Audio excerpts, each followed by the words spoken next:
At ang ating pag-uusapan sa araw na ito ay tungkol sa, ang topic natin is about church empowered, church that grows. No? Ngayon, gusto ko rin ipaalala sa atin, sa New Testament, sino na yung church? Tayo na. Bawat isa sa atin, tayo ang templo ng Panginoon. Bawat isa sa atin na namamahay o nananahan ang banal na spirito sa atin. So, habang dinidiscuss ko to, alalahanin niyo po yung church as tayo, as congregation, as church bilang ikaw, bilang tao. Okay po? Church empowered, church that grows. 1 Corinthians 3 verse 10. Oh, basahin lang natin, then we'll pray. Sabi sa 1 Corinthians 3 verse 10, New King James Version, according to the grace of God, which was given to me, as a wise master builder, I have laid down the foundation, which is very important. Inilatag na ang pundasyon, and another builds on it, but let each one take heed how he builds on it. 11, verse 11, for no other foundation can anyone lay than that which is laid. Wala nang pwedeng ilagay na pundasyon dahil ang pundasyon ay nailagay na, nailatag na. At sino ang pundasyon na yon? Lay than that which is laid, which is, sabay-sabay tayo, Jesus Christ. Walang ibang pundasyon ang ating buhay, kundi ang ating Panginoong Jesucristo. Amen? So ngayon, sinabi dito sa Matthew 16:18, sabi dito ng, and I also say to you that you are Peter. Ang nagsasalita dito ay ang ating Panginoong Jesucristo. No? That you are Peter, and on this rock, ano sabi dyan? I will build my church. And the gates of Hades shall not prevail against it. Mga kapatid, kailangan mong maunawaan bakit hindi makakapasok ang kahit anong devil dun sa church na yon. Yun ang ngayong umagang to, ang pag-usapan natin, bakit hindi makakapasok? Sabi dito, the gates of Hades shall not prevail against it. Hindi makakapasok yun. Okay? Ano ang pundasyon? Why? Kasi ang pundasyon ay ang ating Panginoong Hesukristo. Ngayon, mga kapatid, pag may ginagawa tayo, at ang ating ginagawa ay nahahaluan ng pansarili nating kagustuhan, diyan nagkakaroon ng impurity ang church. Diyan nagkakaroon ng purity ikaw bilang sarili mo. At ang sabi sa New Testament, ang ikaw ay ang templo ng Panginoon. So ibig sabihin, huwag mong hayaan na makontaminate ang iyong pag-iisip, ang iyong kagustuhan, na ang iyong kagustuhan ay magkakaroon ng batik o laban sa salita ng Panginoon. Sige po, bago tayo magpatuloy, tayo manalangin. Yumuko tayo sa Panginoon. Father God, habang pinag-aaralan namin, Lord, ang iyong salita, ang iyong mensahe sa amin, aming hinihiling, Lord, saliksikin mo po ang aming mga puso at aming mga isip. Na kung paano mo minahal, O Lord, ang iglesia, sabi mo sa Biblia, ganun din naming matutunan, mahalin namin ang aming katawan bilang templo ng iyong banal na spirito at ang iglesyang ibinigay mo sa amin, ang congregation na regalo mo sa amin, ang The Hub of Christ Bacoor. Father God, ikaw ang manguna at pumagitna sa amin. Be in our midst, O Lord, and bless everyone in the mighty name of Jesus Christ. And everybody say, Amen and Amen and Amen. Ngayon, ano ba ang ibig sabihin ng empowered? Pag narinig niyo yung empowered, church empowered, anong ibig sabihin? Sabi dito, to empower means to give someone the power, authority, or confidence to do something. Yung mga worker natin, napapansin nyo ba na hanggat maaari, pag binigyan namin kayo ng role, pag naibigay na namin, na ipaliwanag na namin sa inyo, ang inoobserbahan namin, yung ginagawa niyo yung inyong mga role. Hanggat maaari, ayaw namin na to the details, pakikialaman namin kayo. Yun ang ibig sabihin ng empower. Pag sinabing empower, pinagkatiwalaan kitang gagawin mo yan. Pag sinabing empower, katulad ngayon, kaya alam niyo, talagang blessed yung church natin. Yung ibang church, hirap na maghahanap ng magagawa sa church. Electrical, plumbing, welding, no? Hindi sa tinataas ko tong tao na to, pero yun talaga nagiging function niya sa atin. Kuya Budots, yan. Si Kuya Budots, yan. Tingnan niyo po. Pagpalapakan natin ng Panginoon sa buhay po ni Kuya Budots. Ngayong, pag hindi Monday, Kuya Budots, Tuesday, gagawin na po yung platform dito. No po? Para nakaangat ng konti yung ating ano. So kung mapapansin niyo po, yung lugar, binless tayo. Nandyan sila Kuya Tan. Di ba? Yang mga kabataan, alam niyo po ang unang-una naming iniisip nung kami na send off. Alam yan ng mga galing Parañaque. Ang unang-una naming concern, music team. No? Kasi mahirap kami sabayan ni attorney kumanta eh. Kaya kailangan namin ng music team. Pero salamat sa Diyos. Hindi tayo pinahirapan.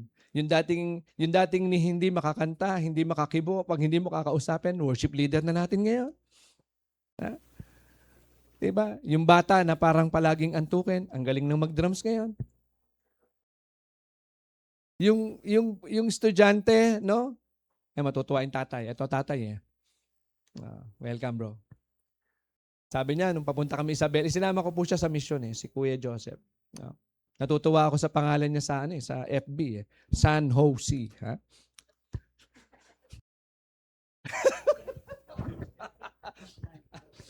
Diba? Nung siya'y sumama doon, 3 araw ang ine-expect ko, pagkadating doon, magpapahinga kasi driver 8 hours nagda-drive Pero tingnan niyo yung ginagawa ng Panginoon. Tingnan niyo, gusto ko makita niyo po ito, bawat isa sa atin, may ginagawa ang Panginoon talaga. Nung siya'y nandun, imbis na magpahinga, lahat ng gawain nandun. Natutulog kami, alas 12, alauna. Gigising ulit ng umaga, gawain na naman. No? Pero, ito kasi yung kailangan gawin ng isang mananampalataya na Pag ikay natuto ng, ikaw ay tumanggap na sa Panginoon, okay, magre-review lang tayo ng konti Pag ikay tumanggap sa Panginoon, sino tinanggap mo? Jesus Christ, di ba? Nung ikay tumanggap kay Jesus Christ, ano ang sabi ng Biblia? Ang banal na Espiritu daw ay nananahan sa iyo. At pag nanahan ng banal na Espiritu sa iyong buhay, anong sabi? Dapat may bunga yan ng Espiritu. At anong sabi sa bunga sa Espiritu? Sa Galatians 5:22? Sige, buksan natin. Galatians 5:22, yung mga Bible. Para po doon sa mga bago pong uma-attend, no? Sinasanay po natin talaga yung ating mga miyembro, mga manggagawa na maging bihasa sa Biblia. Kasi alam niyo mga anak, hindi namin kayo palaging masasamahan at hindi namin kayo palaging kasama. Dadating ang punto na kayo mismo ang maghahayag ng salita, hindi nyo kami kasama. Kaya kailangan kayo mahasa sa Biblia. Sabi po, Galatians 5:22-23, pakibasa. Nakita mo na, kuya? Galatians chapter 5 verse 22. Datapwat ang bunga ng Espiritu ay pag-ibig, katuwaan, kapayapaan, pagpapahinuhod, kagandahang loob, kabutihan, pagtatapat. Amen. Praise God. So dapat pala, kapag ikaw ay tumanggap na sa Panginoon, na yan ang mga yan ang nasayo. Unang-una, pag-ibig. Amen? So sabi dito, to empower means to give someone the power, authority, or confidence to do something, take control of their life, or achieve their goals. Pag sinabi natin take control of your life, being responsible. Maging responsable ka sa iyong buhay. Hindi mo pwedeng sisihin ng ibang tao, bakit ganito nangyari sa'yo, bakit ganyan na nangyari sa'yo. No? Di ba anak, na-realize mo, yung ginawa mo, kasi gawa ko rin ngayon, binabago ka unti-unti ng Panginoon. Bilang bata na binigyan ng pagkakataon, huwag mo nang balikan yung lumang buhay. Gayahin mo si Kuya Grover. Bumata to 5 years. Pag nakita mo yung picture nito dati, nako, sabi ko nga sa kanya, parang 2 bulati na lang ang hindi pumipirma. Ang payat, grabe. Pero ngayon, sa biyaya ng Panginoon. The word is frequently used in 2 distinct ways. Okay? Yung empowerment po o yung pagbibigay sa inyo ng kalakasan, may dalawa. Personal development, ibig sabihin para ikaw ma-develop individually. Kung ikaw ay 2 taon ng believer, papayag ka ba na isang verse lang ang sa ulo mo? 2 taon ka ng believer. Diba? Dapat, ito yung hamon ko. Palagi ko pong china-challenge yung lalo yung mga kabataan natin. Karamihan po sa worker natin kabataan, tsaka mga young adult. Kailangan, yung basic verses ng salvation, alam na. Ano yung mga basic version? Ano yung mga basic verses ng salvation? Gusto niyo sulat? Number 1. Mamaya basahin nyo. Basic verses, magagamit nyo para kayo'y makapaghayag ng kaligtasan. Pwede nyo ma-share. O, number 1, di ba? Ang unang-una, dapat yung testimonya nyo maayos. Testimony. Okay po. Number 2, ito na yung mga verses. Love, sabi kanina. Bunga ng Espiritu, love. John 3:16. For God so loved the world that He gave His only begotten Son, that whoever believeth in Him shall not perish but will have everlasting life. Okay. John 3:16. Ang tanong, bakit napahiwalay ang tao sa Diyos? Romans 3:23. For all have sinned, ang lahat ay nagkasala. Walang libre dyan, walang exempted. Pati kami, lahat po tayo dito nagkasala. Amen? Ngayon, ano ba ang kabayaran ng kasalanan? Kamatayan. Saan nakalagay yan? Romans 6:23. For the wages of sin is death. Okay? Kung mapapansin nyo, mula last week, ito ang ating inaano. Kasi alam nyo po kung bakit. Ito yung urging spirit eh. Ito po yung ibinibigay sa atin ng Panginoon talaga. Na tayo'y magamit sa paghahayag ng salita ng Panginoon. Confident kaming mag-asawa as your pastors. Handa na kayo. Kailangan lang natin i-review, pag-aralan ulit.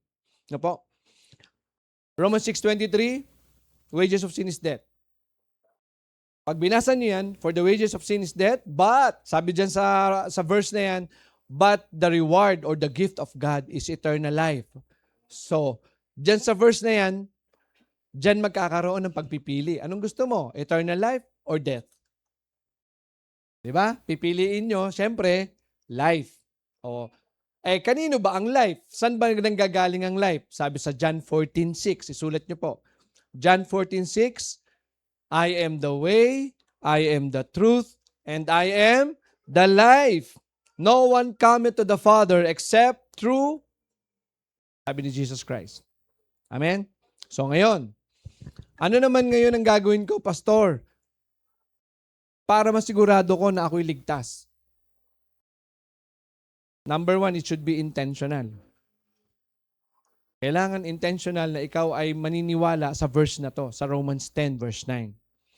Sabi sa Romans 10 verse 9, if you confess by your mouth that Jesus is Lord and believe in your heart that the Father raised Him up from the dead, you will be saved. Ayun.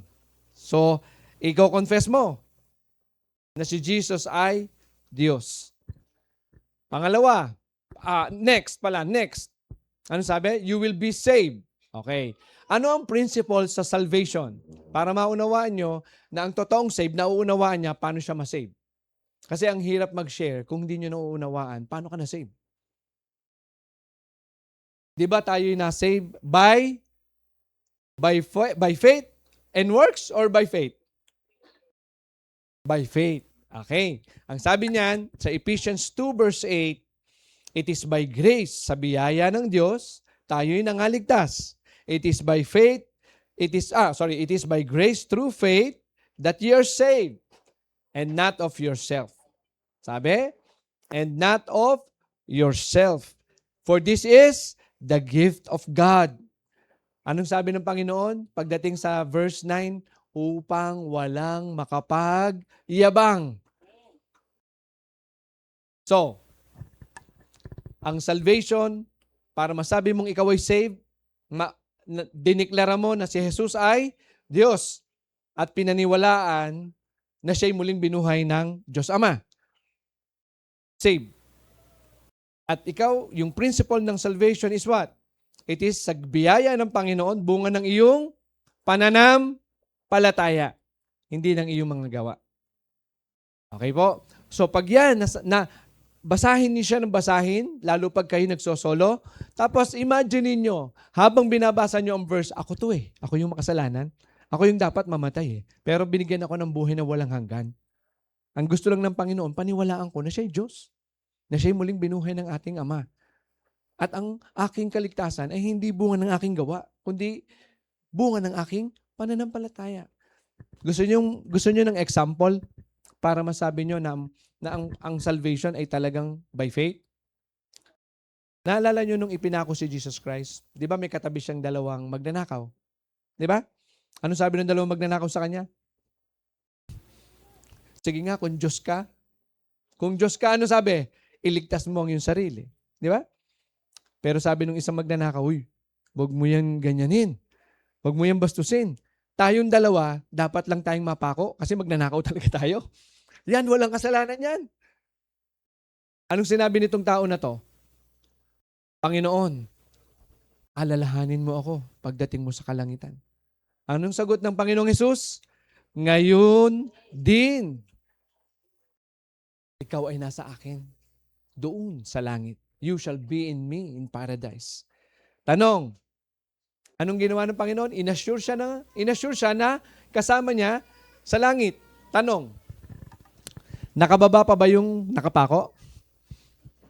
Sinabi ba ng ating Panginoong Hesukristo, o sige ikaw, magnanakaw ka, tanggalin mo muna yung pako dyan, bumaba ka dyan sa krus na yan, puntahan mo lahat ng nagawan mo ng kasalanan, humingi ka ng tawad. Wala na. Pero inassure siya ng Panginoon, nakakasamahin kita doon sa langit. Kaya yan ang classic example na ang kaligtasan ay by faith. Hindi ka na niya hihingan. No? Ano kaya kung sabihin niya, sige, lahat ng pinagkakautangan mo bago kita i-save, bayaran mo muna. Ay, hindi ka na masasave. Di ba? Okay. That's why when you were saved, you are being empowered. Binigyan ka ngayon ng kalakasan. At pagka sa academics, yung kalakasan na yan, yan yung 4 na capacity of man. IQ, ano yung IQ? Intelligence quotient. Ano pa? IQ, physical quotient, emotional quotient, at ano pa? Spiritual quotient. Binigyan tayo ng will ng Panginoon, paano natin gagamitin ang capacity na yan? At sabi ng Harvard University, dun sa 4 na capacity na yan, IQ, EQ, yung EQ, ano yung EQ? Emotional, di ba? Ikaw ba'y matampuhin pa rin? Ha? Pag napagsabihan ka, nagli-leave the group? At ang malupit, nagli-leave the church? Ha? At binablock pa yung pastor. Hindi. Wala dito noon. Wala. In Jesus' name. Wala dito noon. We are building a culture of a family here. Mga kapatid, mga anak. No? And syempre, pag family, may head talaga. At may order. No? Kaya nga kayo, tayong lahat, binigyan tayo ng capacity. Walang usapin dito kung puti na buhok mo, wala kang buhok, matanda, bata, bungi o may ngipin. Ang usapin dito, narinig mo ba yung sinasabi ng Diyos? At ang tanong, nung narinig mo yung salita ng Diyos, sumunod ka ba? Kasi pag hindi mo susundin yung sinabi ng Panginoon, kahit nasa iyo yung power, parang ganito. Alam natin na ang linya ng kuryente na yan ay 220. 220, alam natin, ibinigay na sa atin yon, yung power na yun eh. Ang kailangan mo lang i-connect. Pero nandyan na yung power. Pero minsan, i-connect na lang, tinatamad pa tayo. Gusto natin yung kapitbahay pa magsasaksak para mapaandar mo yung electric pan mo. Okay? Hindi, dapat ikaw yan. Kasi bakit? Anong sabi ko kanina? Ang growth ay ano? Intentional. Hindi pwedeng gawin ng ibang tao yung paglago mo sa'yo. Na-imagine nyo ba? Kakain ka ng tanghalian? Nakakita na ba kayo ng ganito? Tanghalian, sasabihin mo doon sa iyong, anbawa, ito anak ni Ate Leia to si Gabi. No? Nung mga kabataan nila, no? Kami natutuwa sa mga to. Sila Kaiser, ito. Naalala ko yung picture nyo, na. Nagtuturo na kayo nun sa children, eh. Kaya nga. Oo. So, alam namin, no? May encounter, may gagawin ng Panginoon sa mga buhay nyo. Halimbawa, sinabi ko kay Gabi, Gabi, pumunta kang Quiapo. Bumili ka ng equipment natin sa music. Tingin nyo kaya makakarating si Gabi papuntang Quiapo kung ang sasakyan niya papuntang Cubao? Di ba? Gusto mong gumraduate, pero ang ginagawa mo, imbis na papuntang paaralan, humihipo ka lang sa gate, tapos babay na. Ha? Kilala niyo kung sino, wala lang dito. Si Kuya Manny, ganun nung high school, kaya hindi siya nakapagtapos. Sabi niya, Pastor, humihipo lang po ako sa gate. Tapos lalabas na ako uli. Ayun, hindi nakagraduate.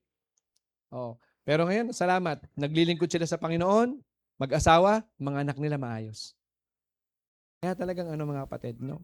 Itong empowerment, responsibilidad to na ating maging responsable tayo na meron tayong kalakasan, wag nating gamitin sa kalikuan. Okay? Now, nabanggit ko kanina to, the church officially began on the day. Kailan ba talaga nag-umpisa ang church? Nag-umpisa ang church nung day ng Pentecost. Kailan yung Pentecost? Naalala nyo nung nag-communion o nag-last supper si Jesus Christ? Diba? Sabi ni Jesus Christ, hindi bababa ang banal na spirito hanggat hindi ako umaakyat. Diba? Hindi ko kayo iiwanan ng orphan. Hindi ko kayo iiwanan mag-isa. Bababa ang banal na spirito para kayo may kasakasama hanggang sa huli ng panahon. Ito yung time na yon na kung saan pinagbintangan ng mga tao na yung mga disciple, sa sobrang blessed nila, di ba tayo nagtatangs di ba? Nagtangs ngayon tong mga disciple. At bilang nagpa-practice ng tang dahil na-bless sila na over, nag-indwell ang Holy Spirit sa kanila, yung mga hindi nila salita, nasasalita nila. Pinagbibintangan sila ngayon na, nako, lasing lang yung mga yan. Sabi ni Pedro, maaga pa ngayon, 9:00 pa lang. No? At yung araw na yan, tingnan nyo po imbis na tumupi, imbis na manahimik si Pedro, nag-preach si Peter. At sabi sa Biblia, more than 3,000 people were saved. At alam ko sa puso ko, naniniwala kami, gagawin din yan dito sa atin. Nangyayari na yan Naalala nyo po, every time na may financial assistance sa Strike Gymnasium, di ba, nagsasalita tayo doon? Bago sila bigyan, kahapon ko lang naalala nung binanggit ni attorney. Kasi kahapon, nag-service tayo sa Revilla family sa Payatas. No? Bago mabigay ng financial assistance dyan sa Strike Gym, 1,500, 2,000, minsan 2,500, mga kapatid. Person, Sorry. Yung mga tao, nasa 1,500 yung tao, minsan nasa 2,500 yung tao. Tatanggap yon sa Panginoong Jesus. Isipin nyo kung gaano karami na yung nagagawa natin ganon. Lahat halos ng inilipat sa Naik, sa Rancho Verde, 6,000 family. More or less, mga nasa 35,000 na tao yon. Bago sila dalhin, bago sila bigyan bago sila ilagay doon sa mga pabahay na yon, tinuturuan natin sila ng salvation. Mga kapatid, dadating ang time, sabi ko nga sa inyo, ito yung panahon, you sit, pero alam namin, confident kami mag-asawa, it's about for you to walk on. Walk on your faith. Lakaran nyo na yung inyong pananampalataya, yung ating pananampalataya. And habang nilalakaran nyo yan, hindi mawawala na may magpa-persecute sa inyo. You just have to stand. Kaya, sit, walk, stand. Sit, walk, stand. That's the life of a faithful servant.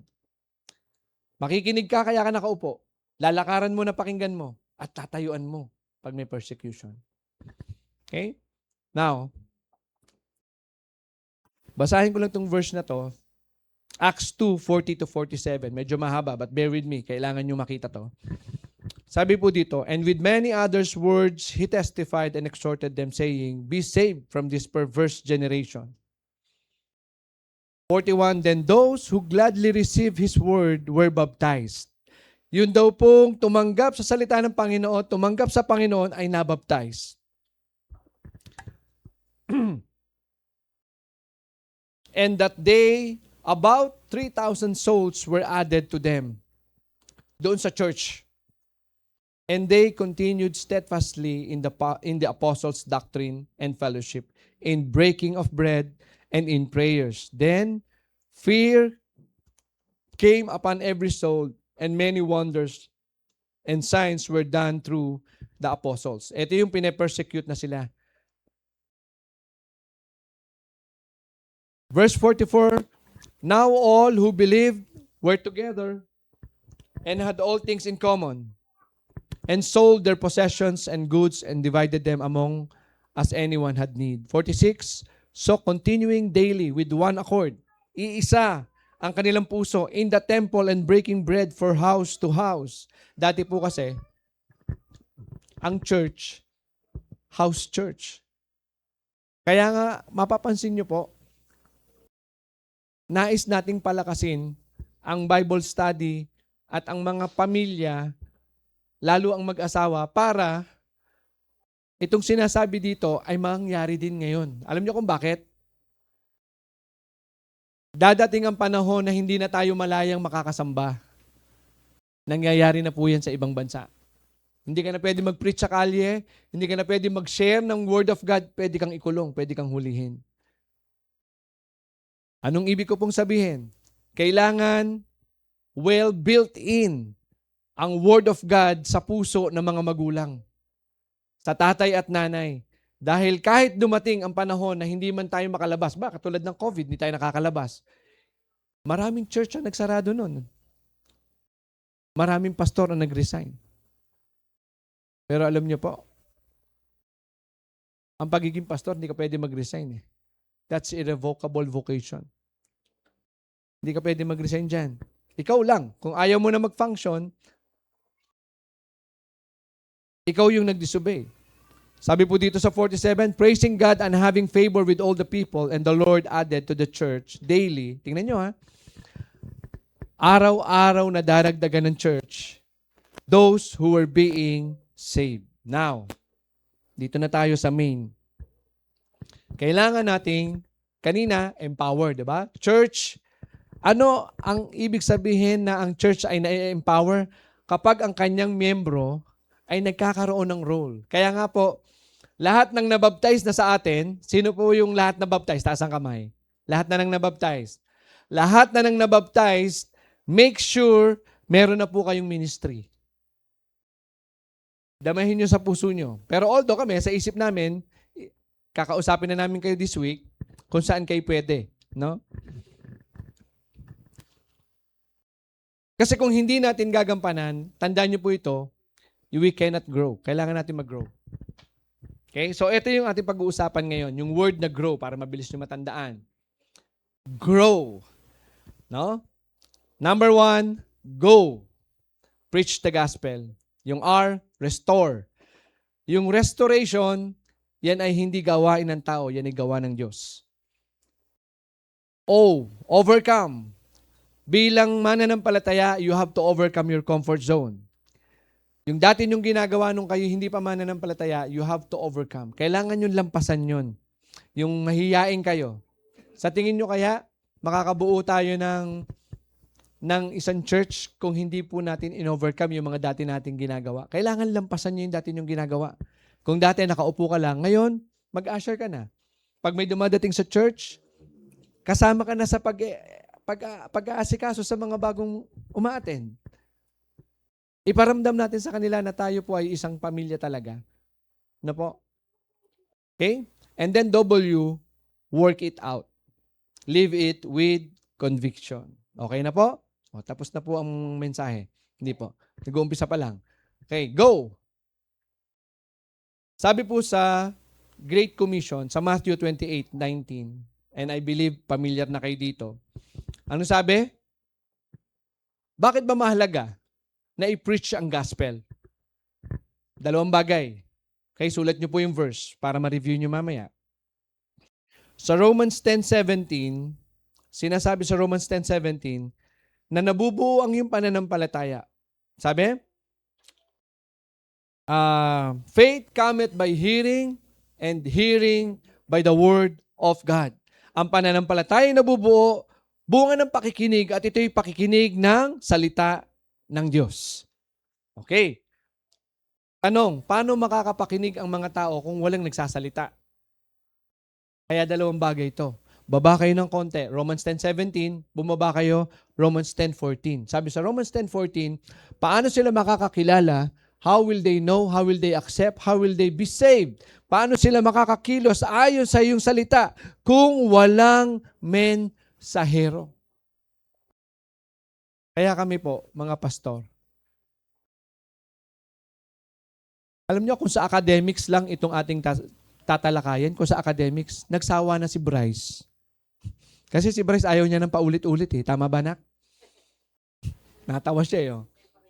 Pero tingnan nyo, pagkasalita ng Diyos, kahit paulit-ulit, kada maririnig nyo may ibang revelation. May ibang revelation. May iba siyang pinapaunawa sa'yo. Ganyan kakapangyarihan ng salita ng Diyos. It's more than a two-edged sword. No? So sa Grow, number 1, you have to go and preach the gospel. Di ba, na-save na tayo? Natitrain na tayo. Natitrain na tayo, nag-attend na tayo ng mga seminars, may equipping tayo every Wednesday, may sambahay tayo every Friday, uma-attend kayo ng intercession prayer natin. And I believe, lumalago na kayo. Diyan sa inyong paglago, pag ang bunga ng Espiritu ay hindi nagagamit, ang bunga ay kusang nalalaglag. Di ba? Ang bunga, pag hinog na hinog, anong nangyayari? Dapat, pag hinog na siya, intentional na siyang kukunin para mapakinabangan, kainin ng iba. Meron bang puno na nung namunga yung puno, sarili niya yung kumakain? Wala, mga anak. Ang bunga ng puno, ang puno mamumunga, hindi para sa kanya, para doon sa iba.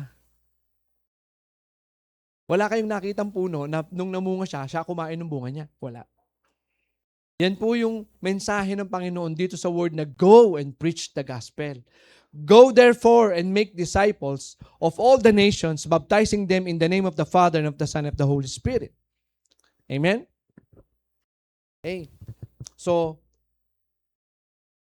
start going out, start joining your pastor sa mga gawain. CICL, kape at pandasal, umpisahan natin.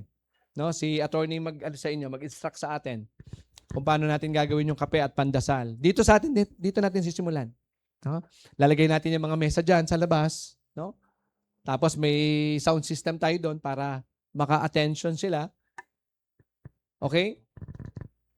And habang binibigyan nyo yung starter, habang binibigyan nyo sarili nyo na kayo'y pumupunta sa gawain, mga kapatid, wag nyo pong pangunahan yung sarili nyo.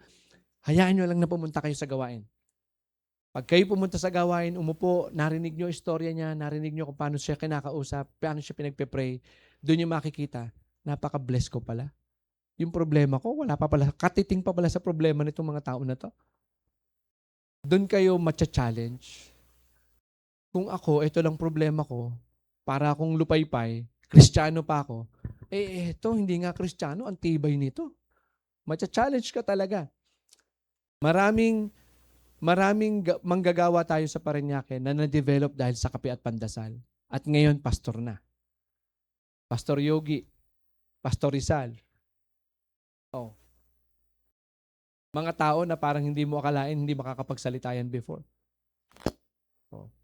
Okay? Number 2, restoration. O yung restore na salita. Restoration.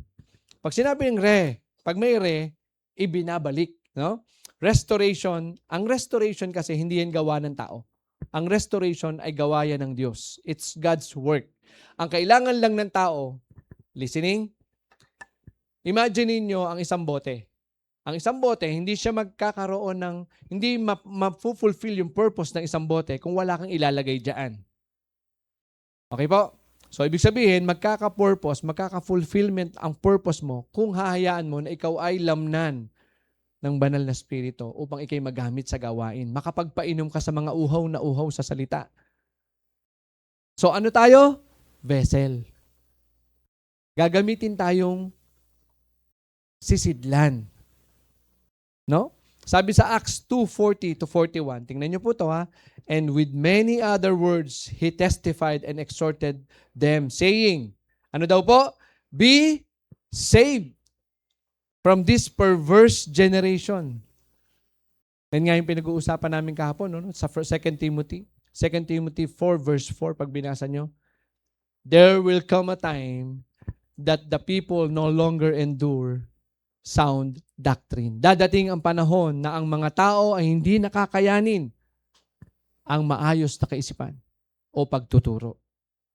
Hindi nyo ba napapansin? Mas gustong paniwalaan ng mga lower generation kung ano yung nakita nila sa Google, yun na yun. Pero hindi nyo alam. Kaya mga anak, ini-encourage ko kayo na magbasa kayo ng Biblia. Kasi ang Biblia, pag yan ay matalas na kayo sa Biblia, gagamitin nyo yung filter. May pang-filter kayo sa sinasabi ng mundo. Pag wala kayong alam sa Biblia, hindi nyo alam na yung sinasabi pala niya, lalo sa kanta, ay hindi na pala maganda para sa akin. Dahil ang awitin, lalo yung mga usong awit ngayon, I want, kung ano yan. Puro gusto natin ng challenge. Bakit nyo gusto yan? Ang sagot ng kabataan, gusto ko ng challenge eh. Ito word. I want hell. I want to die. I want to kill myself. Yung mga kanta ngayon. Okay? Gusto niyo ng challenge, kabataan? Maglingkod kayo sa Panginoon. Kung gusto niyo talaga ng challenge. Naandun yung totoong challenge. Lingkod tayo sa Panginoon. Okay? Verse 41, then those who gladly received His word were baptized, and that day about 3,000 souls were added to them. Yan yung nasa verse natin kanina. Ang Panginoon, marami dito sa atin, halos lahat naman tayo eh. Dating wala tayong gusto gawin.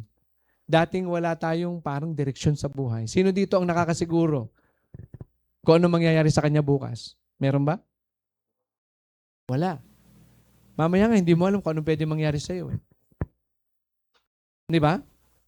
Pero ang Panginoon, sabi niya, hindi ko sinasabi na hindi ka masasaktan at mahihirapan, pero sinisigurado ko sa iyo, yung assurance ng safety mo na sa akin.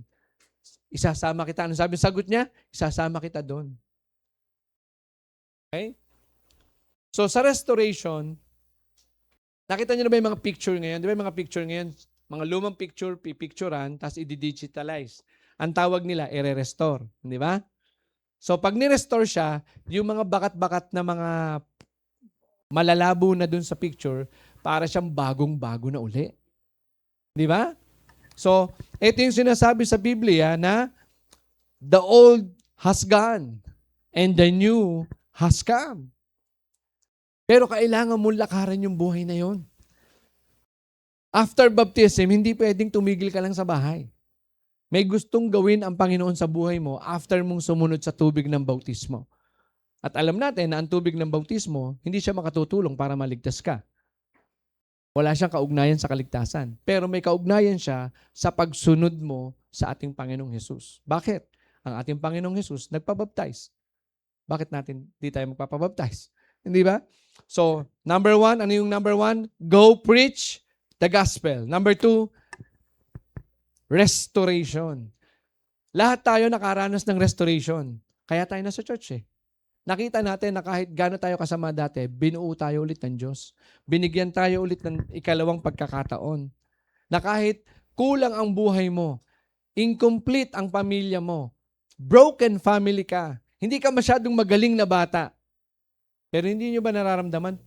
Habang nakikinig ka ng salita ng Panginoon, binubuo ka ng Diyos. May kagaanan sa puso mo. Tama po ba? Pero kahit gaano kalaki ang bahay mo, kahit gaano kalaki ang kita mo, tuwing papasok ka sa kwarto mo, ang puso mo parang may black hole, hungkag, may nawawala na hindi mo makita. Minsan pressure na pressure ka kahit walang humahabol sa'yo. Because these are the works of the enemy. Ang gusto ng kalaban talaga, yung isip mo, guluhin. At pag ang isip ng tao nagugulo, hindi niya maunawaan na nangyayari sa kanya, anong produkto nun? Pag nagulo ang isip mo? Takot. Again, ang takot hindi galing sa Diyos. 2 Timothy 1 verse 7. Sabi sa 2 Timothy 1 verse 7, For God has not given us the spirit of fear, but love, power, and sound mind. Ang ibigay sa atin ng Panginoon ay hindi spirito ng pagkatakot, kapangyarihan, kundi kapangyarihan, pagmamahal at kaayusan ng ang dyablo, ang unang sisirain sa iyo talaga, isip. Kaya nga ang sabi sa Romans 12 verse 2, do not conform to this world. Kung ang mundo masyadong busy, kung ang mundo hindi makapagbigay ng oras sa Panginoon, kung ang mundo hindi matutong magbasa, kung ang mundo hindi marunong magpatawad, sabi ng Panginoon, do not conform to this world. Huwag kang makiayon sa takbo ng mundong ito. Bagkos magkaroon ka ng bagong kaisipan. Sa anong pamamagitan? By the renewing of your mind. Amen? Praise God. That's why everybody needs restoration. Ngayon, ito yung challenge. Ni-restore ka ng Panginoon. Pinadalahan ka ng isang tao na parang walang kwenta, hindi nakapag-aral, pero naturuan ka ng salvation. Doon mo ngayon mauunawaan na hindi talaga edukasyon ang sagot sa matagumpay na buhay. That's part of your process. Pero hindi lisensya ang edukasyon. Hindi lisensya ang diploma mo. Hindi lisensya ang iyong licensure para mag-succeed ka sa buhay. Maraming mataas ang pinag-aralan. Magaling mga tuwiran. Talo sa buhay. Nung isang araw, may kausap ako. Na-save naman sila. Kilala to nila Ate Rose. Dating seaman. Magaling kung sa magaling. Pero ang nangyayari parang pag ikay pumasok sa isang institusyon, tandaan niyo po ito, pag ikay pumasok sa trabaho, pag ikay pumasok sa programa ng Diyos, hindi pwedeng ikaw ang magdikta sa amo mo. Hindi pwedeng ikaw ang magdikta sa Diyos kung paano ka kikilos. Kailangan mong sundin. No? Kailangan mong sundin yung programa ng Diyos para sa iyo. Okay? So, ang challenge ko po sa inyo, ito. May nagmalasakit sa atin para ma-restore tayo. Ngayon na tayo nakakaupo dyan, masaya. May kapayapaan sa puso, may kapanatagan. Naibalik ang integridad ng Panginoon sa buhay mo. Dating walang gustong maniwala sa'yo. Ayaw ka na tanggapin sa bahay ng mga kapatid mo. Ang magulang mo ayaw ka nang kausapin. Pero dahil sa biyaya at habag ni Kristo, nabago ka. Ito ngayon yung tanong, ano ngayon ang gagawin mo sa mga kaibigan, kakilala mo, kamag-anak mo, mga mahal mo sa buhay na alam mong nangangailangan ng salita ng Diyos? Na nung panahon na yon, ikaw ang nakabaon doon, ikaw ang nakalugmok doon. This is the challenge. Be restored to share restoration. Be blessed to be a blessing. Amen? Okay? Malapit na tayong matapos. 200, ilan yung inihanda ko? 250 slide ba yan nandyan? Konti lang. Maliit na bagay lang to. Ito ang tinatawag na biglaang fasting. Kakain kayo mga alas 3 na. Okay? Now, una, go. Pangalawa, restore. Nung ni-restore ka, binigay sa'yo yung dating nawala sa yung spirit, binalik yun eh. Nung binalik sa yung spirit, anong sabi? May fruit of the spirit, di ba? Pagmamahal, pagtsatsaga, long-suffering, and self-control. Nung ikaw ay nagkaroon na nun, na-develop sa'yo dahil sumasama ka sa church, pumapayag ka na ikaw ay buuin dito, nakakarinig ka ng salita. Lumakas ka ngayon. Okay, sinong example natin? Si Aures. Anong first name mga bro? Antonio. Nung siya'y lumakas na, umayos na siya, na-overcome niya na yung dati niyang sarili, anong ginawa sa kanya? Pinalaya na siya. That's overcome. Yung dati mong sarili, na-overcome mo na. Kaya ang institusyon, nagtiwala ulit sa'yo. Di ba, ang sarap maramdaman, Brother Grover, na yung mga anak mo, di ba, na andito na yung isang linggo, wow, mayroon pa bang pwedeng ano doon? Itapat doon? Di ba? Oo, tinanong namin, kamusta naman ang tatay niyo? We're proud of him. Grabe, no? Dati ayaw ka nang kausapin. Walang pakialam, di ba? Kaya Jesus restore. Kaya niyang i-restore ang buhay natin eh. Walang ano to. Sabi nga sa 1 John 1:9. Sa 1 John 1:9, sabi? Sige po, buksan niyo po. Okay, yung 1 John 1:9. Ito pa po ang gusto kong maunawaan natin mga kapatid, no? Kapag kayo po'y nagpasakop at talagang hinayaan niyo po na kayo turuan, maunawaan niyo na hindi lahat ng katulad niyang verse na yan, 1 John 1:9. Sa tingin niyo, yung bang 1 John 1:9 na yan ay patungkol sa sinasabi sa isang mananampalataya o hindi mananampalataya? Ang sabi? If you confess your sin, the Lord is just to forgive all your sins and cleanse you from all your inequalities or filthiness o karumihan. Lilinisin ka ng Diyos sa lahat ng iyong karumihan. Patatawarin ka ng Diyos sa lahat ng iyong kasalanan. Sa tingin nyo kaya, pag binasa nyo po yan, parang siya ay ano? Parang siya ay para sa taong hindi pa ligtas. Pero pag binasa nyo po yan, yan ay para sa taong ligtas na. Hindi 1 John 1:9 it's not about salvation. No po? It's not about salvation, mga kapatid. It's about a Christian repented and the Lord is that just and honest and faithful na kaya kitang patawarin, anak. Kahit pa ulit-ulit. Alam nyo? Okay, for example lang. Yung mga tatay dito, yung anak nyo, gumawa ng mali. Sobra-sobrang mali. Sobra-sobrang mali. Paulit-ulit na mali. Okay? Pwede nyo bang sabihin hindi na kita anak? Kahit anong gawin mo, anak mo yan. Amen? So, anong mangyayari?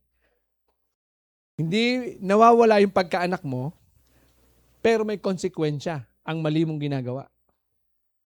May consequence ang mali mong ginagawa. Pwede kang, pag matigas ang ulo mo, pwede ka ulit makulong. Pwede ka ulit madisgrasya. To the worst, pwede ka maputulan ng kamay, ng paa. Ano pa? Pwede kang mamatay. Sinabi yan sa Proverbs 29 verse 1. Ang taong palagi mo nang pinagsasabihan, okay? Ang taong palagi mo nang pinagsasabihan, ano sabi? At hindi na natutong makinig, tumigas na ang leeg, ano sabi? He will experience sudden destruction without remedy.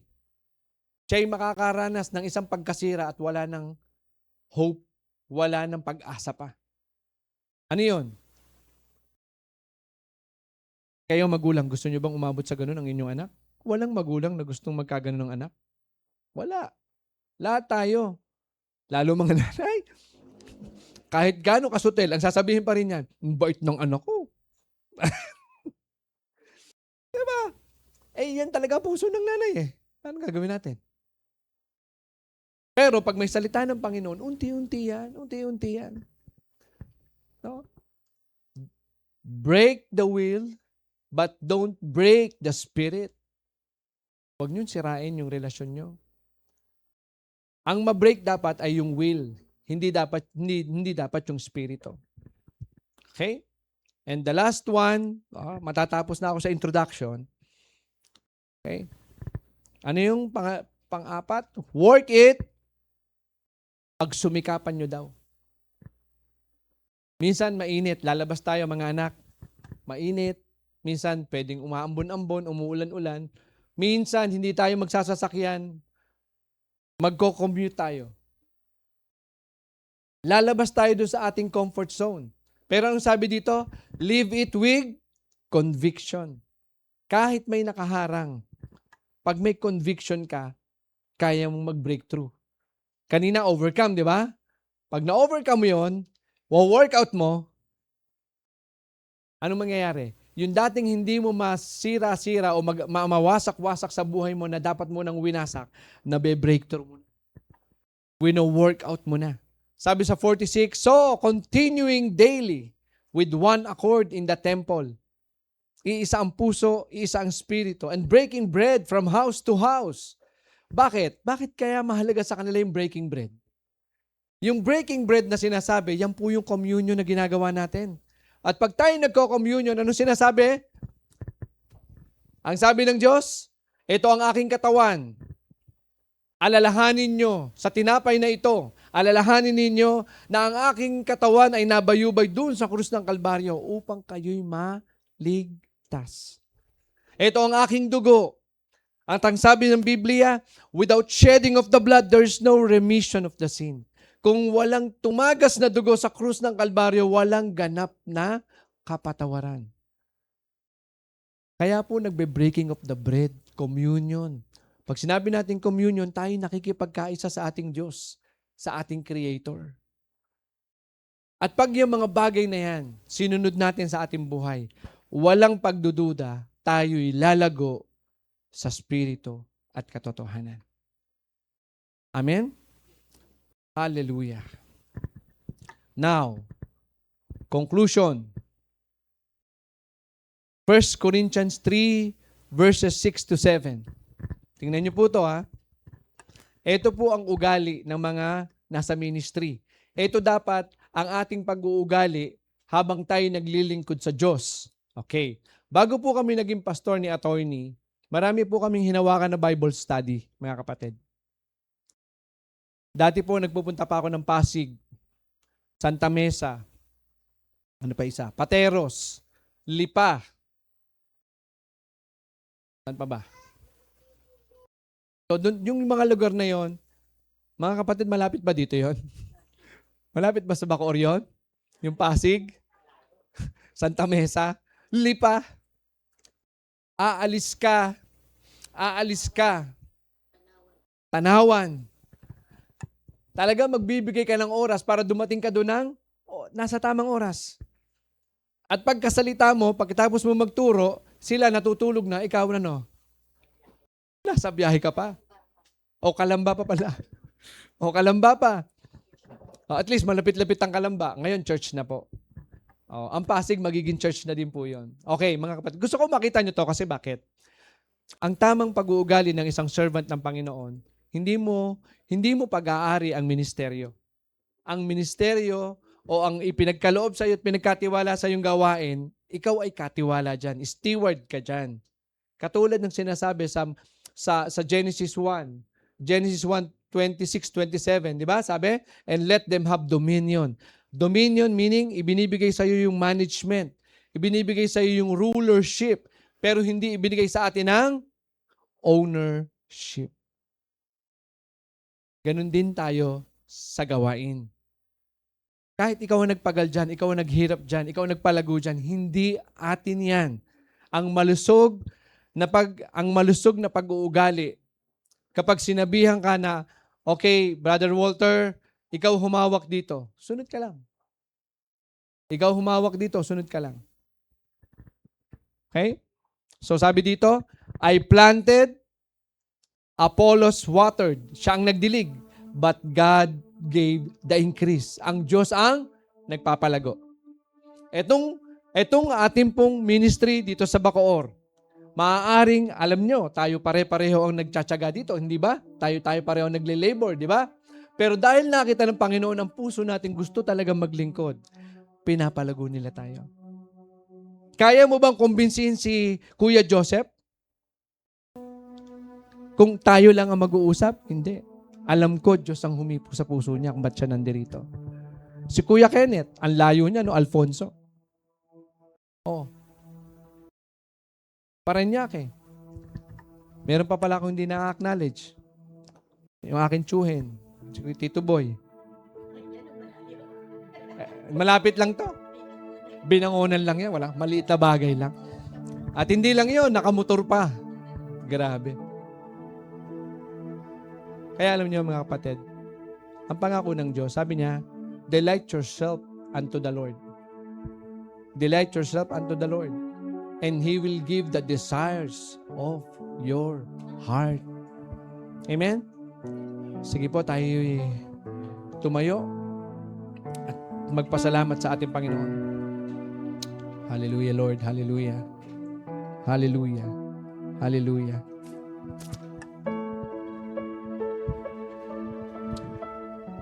Sige po, bilang tanda ng ating pagsuko at pagpapakumbaba sa harap ng Panginoon, taas po natin ating mga kamay.